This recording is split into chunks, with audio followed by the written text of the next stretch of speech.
Alright, g'day guys.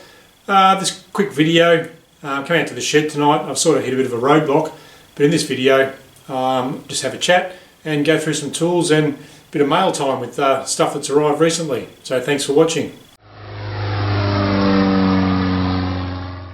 Alright, so on the Cruzer, it's going well. As you can see from the firewall forward, I've got nothing yet.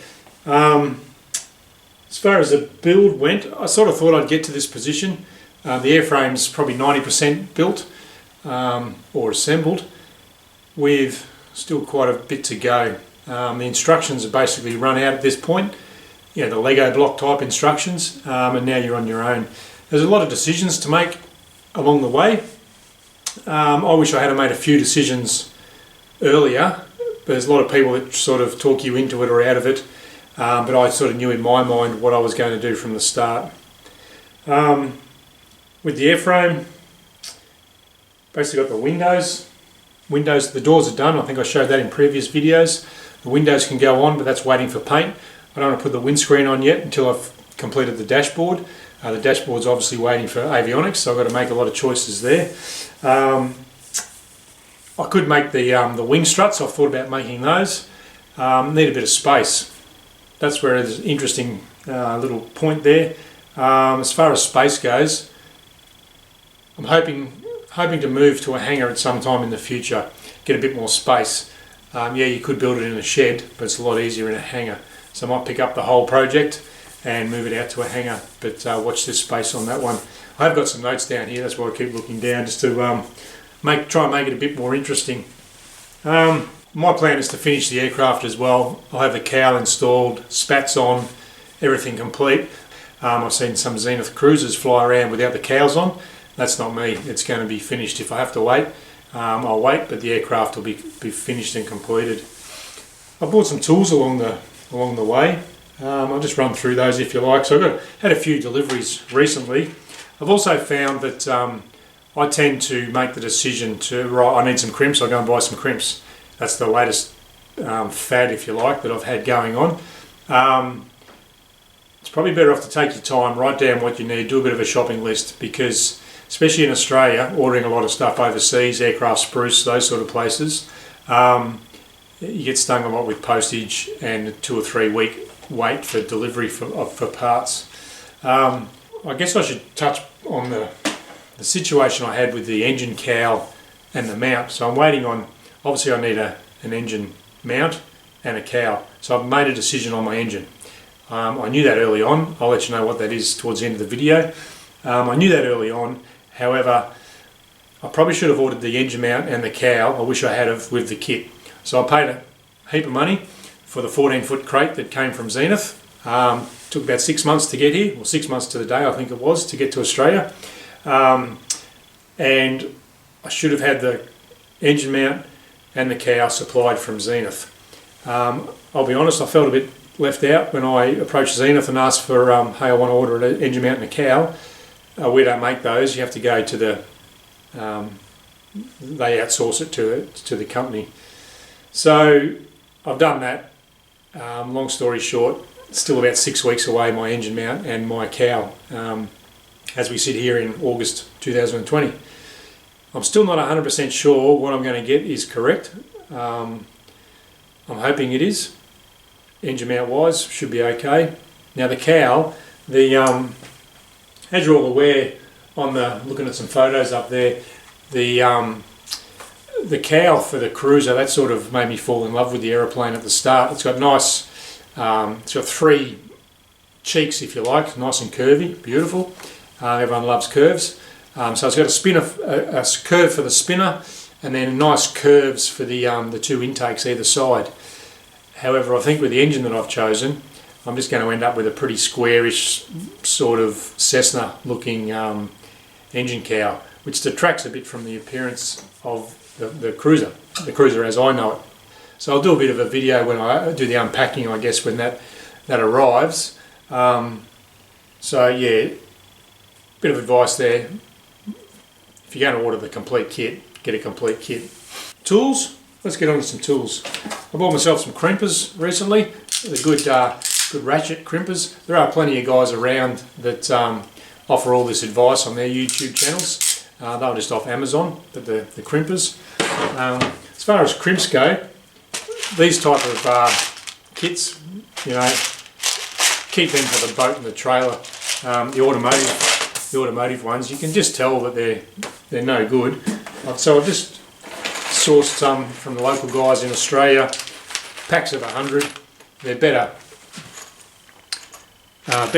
looking crimps just by looking at them. The insulation's better, and also the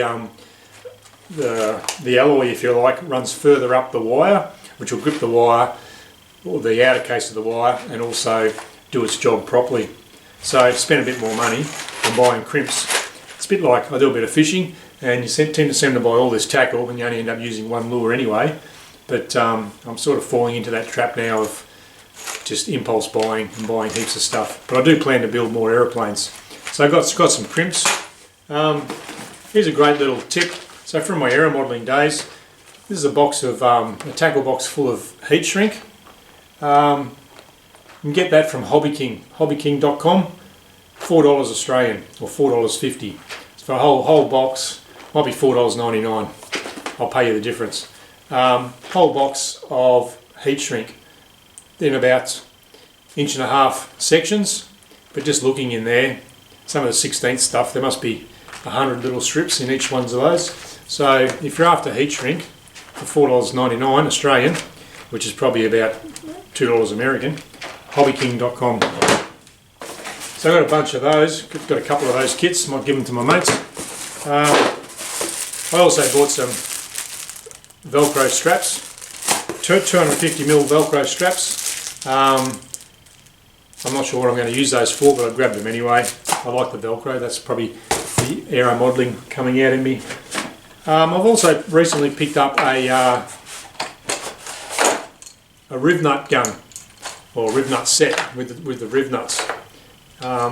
That's come in very handy already. Last video I did some for the fuel hose, all the Adele clamps. So if you don't know what a riv nut is, do a bit of research. But they pull exactly the same as a rivet, and just leaves a nice threaded insert there for you.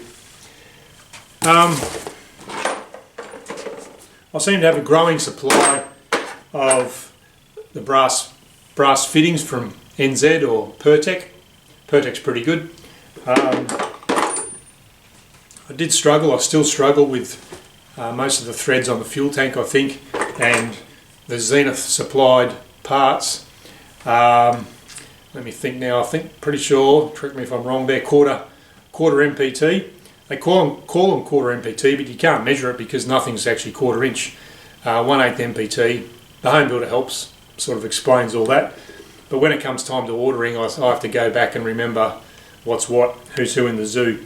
But I'm just having a bit of trouble getting my head around the MPT threads, National Pipe Thread, I think it is.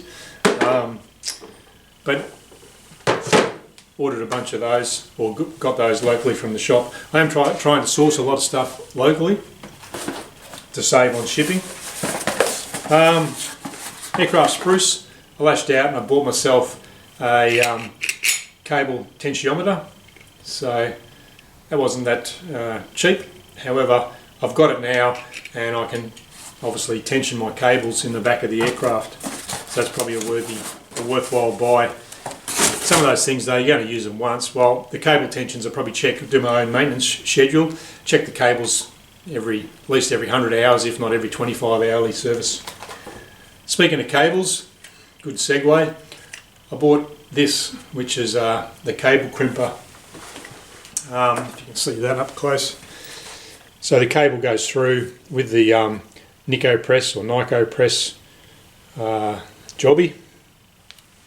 That'll go in, and for 1/8 cable, which I'm using, crimp that 3 times. Now these are copper. I have to research the ones in the kit. I'm pretty sure they're tin plated, or might even be, well, they won't be stainless. There's 3 different types you can get anyway, but it depends on what cables are fitted to for the Cruzer, or what cables were supplied. If they're stainless, you only get the one choice. You don't use the copper ones. But I bought these copper ones and just some 1/8 inch cable from the hardware store, just to practice my Nico press swaging. So And I guess a question for anyone out there, my plan is to do them in situ. So the elevator and rudder cables, I'll do the initial crimp on the bench, hook it up to the rudder pedals for argument's sake, run them through the fuselage, hang them out the back, and that's when I'll do the second crimp while they're hanging out the back. But then my question is, how do you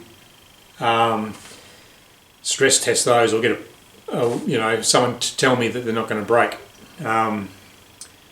I understand that in flight there's probably only 3 or 4 kilos of load on those cables and the flight controls to actually move the flight controls, but I think they get tested to 1,200 pounds or kilos or something. Not sure what I'm going to do there. My plan was to fit the cables and make a little 2-foot one, crimp it the same way, send it off and get them to test it to destruction. Whether it's 600 kilos, 12, whenever it breaks, let me know when it breaks and what part actually fails. But yeah, I'm not too sure. Other people have suggested you can get the cables made to length, send them away, but then you've got to install them with a big, well, it's relatively big. It's not a 1/8 or 1/8 cable, so 1/8 hole through the fair lead, and then you'll have the thimble and that the actual swage itself.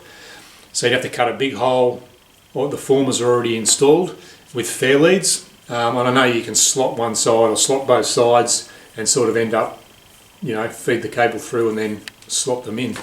However, I'd rather just do it in situ and keep it nice and neat. So if anyone knows how you test your cables while they're installed, or is it acceptable to make a 2-foot cable and send that off and get that destroyed, just for peace of mind, so I know what the breaking strain is of those my joints and those cables. So more Nico Press, what do they actually call them? Yeah, copper sleeves, Nico Press copper sleeves for me to practice with. This other box here, I'm just starting a collection, I haven't sorted them out yet, but I've got AN bolts, different lengths, different sizes, different diameters, and when I come up with some ideas, I know I'm going to put some Adele clamps. If you're familiar with the Cruzer, the block, centre block where the rudder pedals go through, I'll change those bolts. So I've got a couple extra dash lengths, that's what these are, to put some Adele clamps there to pick up the fuel hoses and that sort of thing as they run forward. Also got a no-go gauge for the, previously as I spoke about, the Nico swages, Nico Press swages. So obviously that'll test that they're crimped enough. What else have I been up to? My labeler, this is what I had in the drawer, just a dynamo labeler, and I've been playing around. You won't be able to see it, I don't think, but just playing around, putting labels onto some, that's about 14 gauge wire, and practicing my crimping. All my time in the RAF, Gecko, if you're watching, Dave Geck, I used to just scream out avionics and they'd come and fix it for me. Now I've got to learn a bit of avionics myself, and that's one of those cheap auto store crimps on there, but just to practice. And then I've actually got that from Viking Engines, how they put that in the vise. I wrap this around a screwdriver and once again just test things till they break. But I know now my crimping ability is working well and should serve me well. So just to save a bit of money, I did look online for you can get a labeler and the heat shrink tubing that fits in the labeler, and you just punch it onto the heat shrink tubing, left maggie, whatever you want to label the cables, slide it on the tube, hit it with the heat gun. I'm going to go with this because this is what I've got, and I'm spending too much money now anyway, and use the Dynamo labeler. I did find you just have to trim the label a bit. I'll shop around, see if I can find some skinnier actual tape, but once I put it on there, and then just a bit of clear sellotape, sticky tape around the outside, and that just stops the ink rubbing off. So that seems to work well, and I'll just label all my cables. I'm going to go white for everything and black for the earth. So just white and black cables. Also bought myself a heat gun recently. I use that on the brake tubes, brake lines, just melted those, and do all my heat shrink jobs as well. I'm a bit of a middle of the road man. We've got Ozito stuff, which is pretty cheap.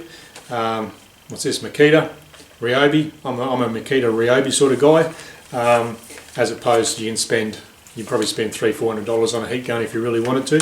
I think that was about $80, so that's done me well. Alright, engines. What engine am I going for?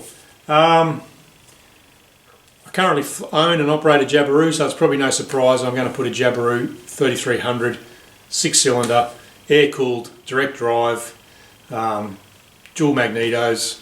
I like the fact that it's a nice clean install, carby engine. It's not fuel injected. The one fuel line, gravity fed from the tanks, have a fuel pump, but it'll gravity feed anyway. Gravity fed from the tanks, one line up. If I lose power, the engine still runs. Once the engine's running, if it's got fuel, it'll keep running. So yeah, 6-cylinder Jabiru. I looked at, alright, as far as engine choices went, I just went and got a list here. I looked at everything from, what have we got, AC Corporation, BRP Rotax. So the Rotax 914, 915, I looked at those.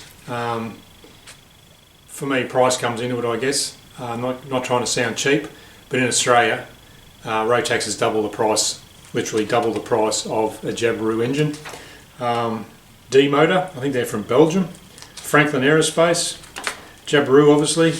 Lycoming, I really like the Lycoming. There's a 0235, I think it is, which is a LSA, so it's a light, what is there? Might get those running the wrong way. 235 and a 233, probably the 233 is the lighter version. So they sculpted out all the parts to make it lighter for light sport aircraft. If I won the lotto, I'd probably go that way. Not having a Lycoming sticker would look pretty cool. But once again, double the price from the Jabiru. MW Fly, they got quite a few engines. They're water cooled and fuel injected. UL Power looks like a nice unit, 4-cylinder.